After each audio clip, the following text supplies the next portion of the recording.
đây là đọc video này nhằm bảo hành vì ca set up payout ទៅលើ page ដែលទទួលបានជាមួយនឹង CM សម្រាប់ការ set up នេះគឺខ្ញុំ set up នៅលើ Chrome ហើយខ្ញុំប្រើប្រាស់ជាមួយនឹង PayPal UK អញ្ចឹងយើងបើក Chrome ហើយយើងបើកពី tab ទី1យើងបើកជាមួយនឹង account admin របស់យើងទៅ page ទី2យើងបើកជាមួយនឹង page របស់យើងតាមរយៈ Business Suite ហើយបន្ទាប់មកយើងចូលកន្លែង set up ហ្នឹងគឺវា load ឲ្យយើង sign up ជាមួយនឹង CM ហើយ tab ទី1នេះយើងត្រូវ switch មក account admin របស់យើងកុំចូលលើ page អញ្ចឹងយើង sign up ជាមួយនឹង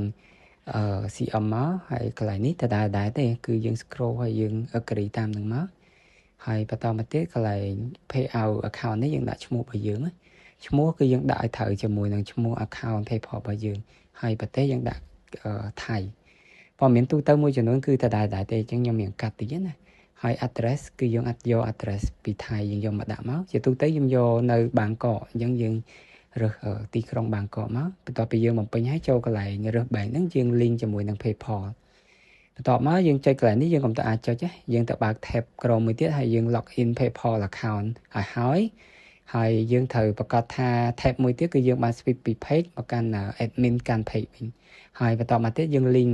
PayPal ហ្នឹងទៅបញ្ជាក់ម្ដងទៀតទី1យើងបើក3 tab ទី1គឺ account admin កាន់ page របស់យើងកុំចូលលើ page ទី2 business suite នៃ page របស់យើងដើម្បីធ្វើការ set up ហ្នឹងហើយ tab ទី3គឺយើង log in PayPal account ទៅហើយអញ្ចឹងបន្ទាប់ពីយើង link payout ជាមួយនឹង PayPal ហើយគឺវាឲ្យយើងធ្វើការបំពេញតាក់សម្រាប់ការបំពេញតាក់ហ្នឹងយើងយក no ទាំងអស់មកគឺយកនៅក្រៅអាមេរិកហើយប្រទេសយើងរើថៃមកយើងរើថៃហើយព័ត៌មានមួយចំនួនគឺវាចាប់តាមព័ត៌មាន payout ដែលយើងបំពេញពីមុនហើយយើងចុច next រហូតទៅកន្លែងតាក់នេះយើងថៃដូចគ្នាហើយយើងចុចបន្តទៀតមកហើយកន្លែងនេះយើងបំពេញឈ្មោះ payout របស់យើងហ្នឹងពីដើមយើងដាក់ឈ្មោះមិនយើងដាក់ឈ្មោះឲ្យដូចគ្នាដល់មកយើងចុច submit ទៅជាការស្រេចហើយសម្រាប់ការបំពេញតាក់ហ្នឹងគឺដដែលទេធ្វើតែពី3ដងគឺយើងចាំដល់ start ហ្មងអញ្ចឹងព្រោះវាដដែលទេអូខេអញ្ចឹងបន្ទាប់ពីយើង complete តាក់ហើយ page នេះគឺយើងបានធ្វើការ set up រួចរាល់ហើយដែលបាន link ជាមួយនឹង PayPal ហើយសម្រាប់ PayPal ដែលខ្ញុំប្រើប្រាស់គឺ PayPal UK